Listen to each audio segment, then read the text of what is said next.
வணக்கம் நண்பர்களே, நான் உங்கள் இனியன். இந்த வீடியோவில் சென்னை ஏர்போர்ட் டெர்மினல் 1 இருக்கிற லான்ச்சில் வெறும் 2 ரூபா மட்டும் பே பண்ணி எப்படி லான்ச் ஆக்சஸ் பண்ணுறது தான் பார்க்க போகிறோம். செக்யூரிட்டி செக் கிளியர் பண்ண பிறகு லெஃப்ட் சைடில் பார்த்தீங்கன்னா உங்களுக்கு லிஃப்ட் ஃபெசிலிட்டிஸ் இருக்கும். அந்த லிஃப்ட்டில் ஏறி ஃபர்ஸ்ட் ஃப்ளோர் வந்ததுக்கப்புறம் ரைட் சைடில் நீங்கள் டேர்ன் பண்ணி நடந்தீங்கன்னா கடைசியாக ட்ராவல் கிளப் லான்ச் இருக்கும். டுவர்ட்ஸ் நீங்கள் அந்த காரிடோர் நடந்து போயிட்டே இருக்கும்போது ரைட் சைடில் பார்த்தீங்கன்னா த ஐரிஷ் ஹவுஸ் அப்படின்னு இருக்கும். அதுவும் லான்ச் தான். ஆனால் அமௌண்ட் நீங்கள் எக்ஸ்ட்ரா பே பண்ணி யூஸ் பண்ணுற மாதிரி இருக்கும். ஆனால் ட்ராவல் கிளப் லான்ச் யூஸ் பண்ணிங்கன்னா நீங்கள் உங்களோட கிரெடிட் கார்டில் டெபிட் கார்டில் ஒரு 2 ரூபா மட்டும் நீங்கள் பே பண்ணி ஃபுல் சர்வீஸ் நீங்கள் எடுத்துக்கலாம். ஆனால் ஒரு விஷயம் நீங்கள் என்ஷூர் பண்ண வேண்டியது என்னன்னா, நீங்கள் கொண்டு போகிற credit card debit card travel club லான்ச்சில் உங்களுக்கு ஆக்சஸ் இருக்கா அப்படின்னு சொல்லிட்டு நீங்கள் லான்ச் போகிறதுக்கு முன்னாடியே உங்களோட பேங்க்கில் கால் பண்ணியோ இல்லை கஸ்டமர் கேர் நம்பர் கால் பண்ணி நீங்கள் கன்ஃபார்ம் பண்ணிவிட்டு நீங்கள் போங்க. ஏன்னா எல்லா கார்டுக்குமே உங்களுக்கு ஆக்சஸ் கிடையாது. என்னுடைய பழைய கிரெடிட் கார்டுக்கும் ஆக்சஸ் கிடையாது. நான் ஏர்போர்ட் லான்ச் யூஸ் பண்ணுறதுக்காகவே என்னுடைய கிரெடிட் கார்டை நான் சேஞ்ச் பண்ணேன். அதனால் நீங்கள் லான்ச் ஆக்சஸ் பண்ணணும்னா நீங்கள் ஏர்போர்ட் வரதுக்கு முன்னாடியே உங்கள் கார்டில் ஆக்சஸ் இருக்கான்னு சொல்லிட்டு நீங்கள் செக் பண்ணிவிட்டு வரது நல்லது. நீங்கள் அந்த காரிடோரில் நீங்கள் ஸ்ட்ரெயிட்டாக நடந்து வந்துகிட்டே இருந்தீங்கன்னா கடைசியாக உங்களுக்கு லான்ச் இருக்கும்.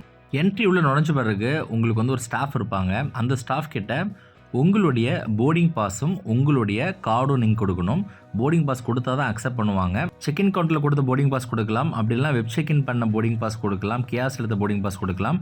கண்டிப்பாக போர்டிங் பாஸ் கொடுக்கணும். போர்டிங் பாஸ் கொடுத்துட்டு உங்களுடைய கிரெடிட் கார்டில் டெபிட் கார்டை நீங்கள் கொடுத்தீங்கன்னா அவங்க அது ஆக்சஸ் இருக்கான்னு செக் பண்ணிவிட்டு 2 ரூபா மட்டும் உங்களுக்கு எடுத்துருவாங்க.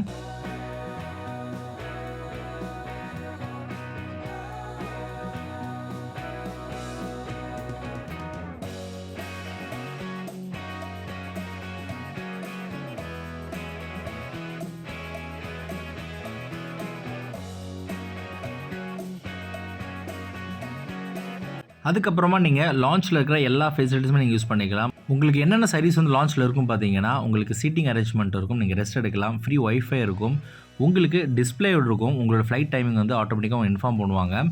அடுத்தது ஃபுட் ஐட்டம் பார்த்தீங்கன்னா எல்லாமே இருக்கும். உங்களுக்கு டிஸ்பிளே வச்சுருப்பாங்க. புஃபே சிஸ்டம் தான். உங்களுக்கு தேவையான ஃபுட்டை உங்கள் பிளேட்டில் எடுத்து நீங்கள் சாப்பிடலாம். உங்களுக்கு லிக்கர் அவைலபிளாக இருக்குது. ஆனால் அது ஃப்ரீ ஆஃப் காஸ்ட் கிடையாது. நீங்கள் அமௌண்ட் பே பண்ணி நீங்கள் வாங்குற மாதிரி இருக்கும். ரேட் கண்டிப்பாக அதிகமாக தான் இருக்கும். அதில் எந்த மாற்று கருத்தும் கிடையாது.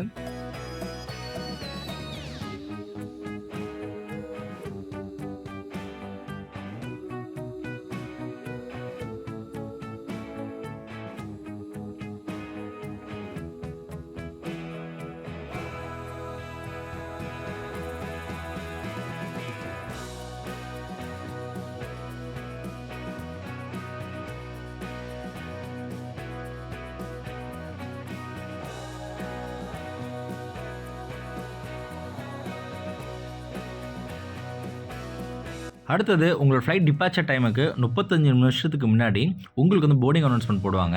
அதனால் உங்களோட போர்டிங் பாஸில் எந்த போர்டிங் கேட் மென்ஷன் பண்ணியிருக்காங்களோ குறைஞ்சது 35 நிமிஷத்துக்கு முன்னாடி போய் அங்கே ரிப்போர்ட் பண்ணிவிடுங்க.